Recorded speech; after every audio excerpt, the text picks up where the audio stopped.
My name is Amanda Trosten-Bloom, and I'm a principal with Corporation for Positive Change and a Unitarian Universalist. I'm also the project consultant for Gathered Here, which is an invitation to all Unitarian Universalists to discover our shared aspirations and unleash the power of our faith. Now, Gathered Here is anchored in a process called Appreciative Inquiry, which many of you have heard of before, but which is new to some. So what I'd like to do is take a few minutes to introduce you to Appreciative Inquiry and help you understand where it's been used and why it works the way that it does.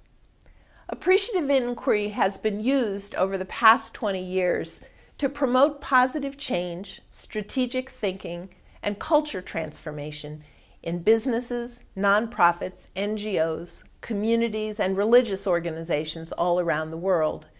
It's also been used in the Unitarian Universalist Association in a variety of congregations and at a staff level to create similar changes.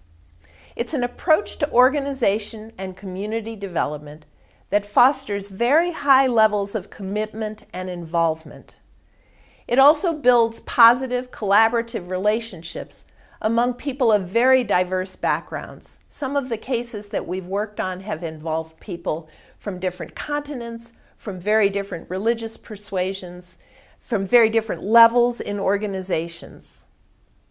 It inspires hopeful and creative thinking, which in turn gives people the ability to take action in service of the things they really care about. Appreciative Inquiry also connects people and organizations to their core values and to their calling. We look a lot at issues of legacy with Appreciative Inquiry, and that propels people forward.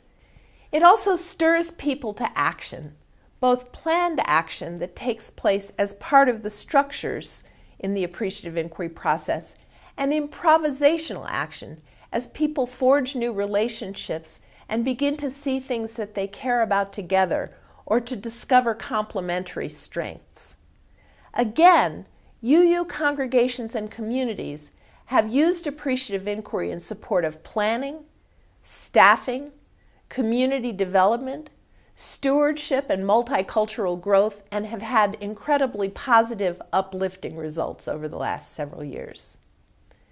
Now, for those of you who don't know it, let's talk about what Appreciative Inquiry is.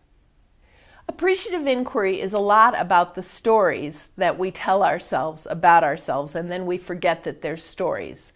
So with that in mind, I'd like to tell a story that illustrates what Appreciative Inquiry is and how it works. It's actually not a story from our tradition. It takes place in a business setting with a chain of car dealerships outside of the Cleveland area in the mid-1980s. ProCare, as it was known, had a reputation for exceptional customer satisfaction. And in fact, at the time that this takes place, 79% of their customers had described themselves as 100% satisfied with the services they'd received at the last customer satisfaction survey. But they were so committed to customer service that they decided that wasn't good enough. And so they hired a team of consultants to come in and help them get better, to close the gap between the 79% and the 100% customer satisfaction that they really wanted. The consultants began with interviews. They talked to the 21% of the folks who had described themselves as less than 100% satisfied to find out what was wrong. They analyzed all the results and put it together in reports and charts and graphs. Those charts and graphs went up in the break rooms. They created some training programs, some customer service training programs for the employees. Everybody went through this. They did some work with managers, and at the end of 6 months, they went back and resurveyed to see what the results would be. Now, to their horror, the scores had dropped. They had dropped rather significantly, and there was a great deal of hand-wringing going on. They couldn't figure out what had happened. They'd spent a great deal of time, energy, and money on this project and couldn't figure out what they had done wrong and how they were going to recover. Now, fortunately for them, one of their general managers, Chet Bowling, was a student of organizational behavior at the Weatherhead School of Management at the time. And Weatherhead was really one of the launching places for this new process called Appreciative Inquiry. He came back to his colleagues and he said, now, did we talk to the 79% of the people who described themselves as 100% satisfied? And his colleagues said, well, no, why would we do that? They're already happy with us. And he said, but do we know why they're happy with us? Do we really understand what it is we're doing that they love? Well, some light bulbs began to go off. And what it led to was that Chet, along with Jim Ludema, who's another colleague of ours, came in and launched another initiative, an inquiry into the outstanding customer service experience within ProCare. They did a whole series of one-on-one interviews with the customers who still described themselves as 100% satisfied. But it wasn't consultant interviews the way the first round was. They trained employees to go out and to talk to customers themselves. But they didn't stop there. Employees, not consultants, began a series of cross-locational interviews. They talked amongst themselves to figure out what each location was doing brilliantly that they could learn from, that they could carry or transport to other locations. And they also trained employees, not consultants, to go out and do what was called generative benchmarking, where they studied organizations that were really exceptional in the areas where they knew they were deficient. Now, 8 months passed, and they went back and they surveyed again. And this time, 95% of the customers described them as 100% satisfied with the services that they had provided. They had not only recovered what they had lost, but they had moved forward in some really profound ways. Years ago, I had the opportunity to speak to a man who had served as a mechanic at ProCare while this initiative was going on. And I asked him, Bill, what was it like when you were working at ProCare during this initiative? And he said, there was an explosion of creativity and energy. He said, the organization was abuzz, was alive with possibilities. It was one of the most exciting times in my career. Now, this story shows you a bit of how AI works, but let's define it.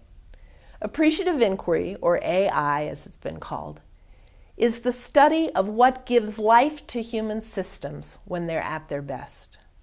Now, there's a few pieces embedded in this that are important. One is, it's the study. It's about study. It's about inquiry. It's about looking into things. That the act of asking questions is a transformative act. It's about the study of what gives life, what gives hope, health, vitality. It's not the study of everything. It's not the study of problems. It's the study of what gives life. But it's not just the study of what gives life. It's the study of what gives life when the organization is at its best. To err is human. None of us are always at our best, and no organization is always at its best. But when it is, it's doing things that can be repeated, that can be learned from.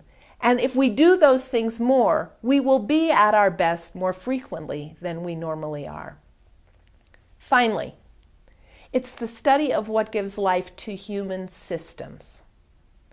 When our computers break, it will do us no good to sit around and remember a time when they were working. We need to figure out what went wrong with them. We need to replace the part. We may need to throw it in the trash and get a new one. But that's not how human systems work. Problem solving, which is something that we are so good at, is an artifact of the Industrial Revolution. We learned to do something very well with machines that works impeccably with machines, and we thought that it would work with human beings. It does not work with human systems the same. Human systems move in the direction of what they consistently study and talk about. And Appreciative Inquiry gives us an opportunity to do just that. Appreciative Inquiry builds on what works. It teaches us about who we are at our best and it helps us to do more of that. It closely connects people across differences in background, in theology, in age, in gender orientation, in ethnicity. Differences are important. It connects improbable pairs of people and then helps them move together. It focuses us on what we are for. Now, why does this matter? UUs know what we want to change in the world, but do we know what we are for? And what we are for has a strength in it, a power in it, that can impel us to make a difference in new ways. It will connect the dots between our congregations. It will build relationships. It will awaken our hearts, because remembering who we've been at our best, it makes us feel good. We as UUs share a very powerful faith. Appreciative Inquiry will help us to step into our calling together.